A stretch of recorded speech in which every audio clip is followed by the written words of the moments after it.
I posted for 30 days straight and I learned 3 things. Hey everyone, if you're just joining me, or if you've been following me, I did this challenge and it took me a long time to actually reflect and kind of brainstorm and really fine tune what I actually learned. I learned many things actually through that challenge of posting for 30 days, but overall, there's 3 major things that I learned. Starting with number 1. I learned that deadlines kill perfectionism. Now, as an artist, if I have unlimited time to create something, I'm gonna take unlimited amount of time to make it the best it can be. With artists, we may have a lot of different ideas. We have a lot of things that we want to create, but we become immobilized because we want it to be perfect. We want it to be exactly what we imagine, and we might come up with several drafts if it's either dancing, choreography, or even a video or storytelling, or making a film. I don't know how many drafts I would go through, but I would never post anything because I have no deadline. So when you have deadlines, it allows you to push everything aside to create it and finish it. The deadlines kept me on my toes. It allowed me to really focus in on what is the core objective of the story. What am I trying to tell?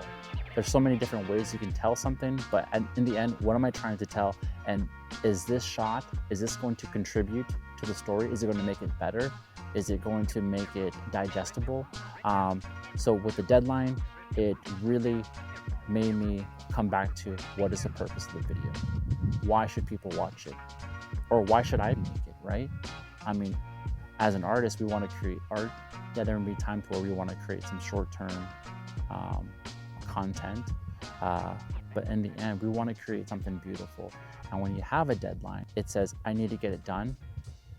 And it's also refreshing because you know that you're going to have something completed. You're not going to have a bunch of projects on the side that haven't been done. Number 2, the second thing that this challenge allowed me to do was to get better at my craft. Having a plan allowed me to grow creatively, and it allowed me to grow my creative skills, specifically to storytelling. When I was forced to edit with a time crunch, I found ways and patterns and rhythms to allow my editing to be more seamless. It allowed me to try new things that I've seen because my ideas were low, and I was like, you know what, I want to try this type of storytelling, or you know what, I want to go back and take this footage and make art with it with the skills I have right now. So with the plan in place, it gave me time aside to work on my craft of storytelling, to work on YouTube videos. Now we make time for things that are important to us. Creatively, I don't have that time. So when I made that 30-day challenge, it really set me up to grow creatively. As you grow older, you get married, you have kids, you have a family, you have a job. The responsibilities and your tasks that you have to do every day tend to grow. And we don't have the cognitive desk space. We don't have the space in our brain to go ahead and go, oh, well, let me go ahead and be creative today. When you're older, it's easy to follow a plan because you know that it's going to get done. So with a 30-day challenge, I know that I'm going to be forced to be creative. And when I'm forced to be creative, that's where my creativity grew. And when there's times where I didn't have anything to give, I actually had to dig deep. And in that spot where I had to dig deep, that's where I discovered new creative ways, new avenues to explore and to tell stories.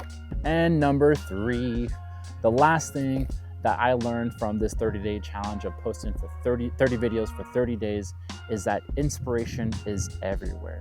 Now, it's kind of like when you buy a car and then when you're driving around, that's all you see is that car everywhere.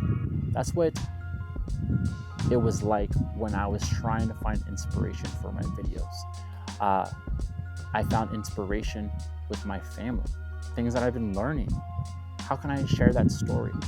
How would this benefit other fathers or other husbands and marriages and families alike? When I was teaching, in the classroom, There were so many things that I was inspired by to tell stories and to create a story about. So the inspiration, the art, some people want to say the content is there. You just have to look for it. You have to put the time and energy to look for those type of things. You'll never run out of stories to tell.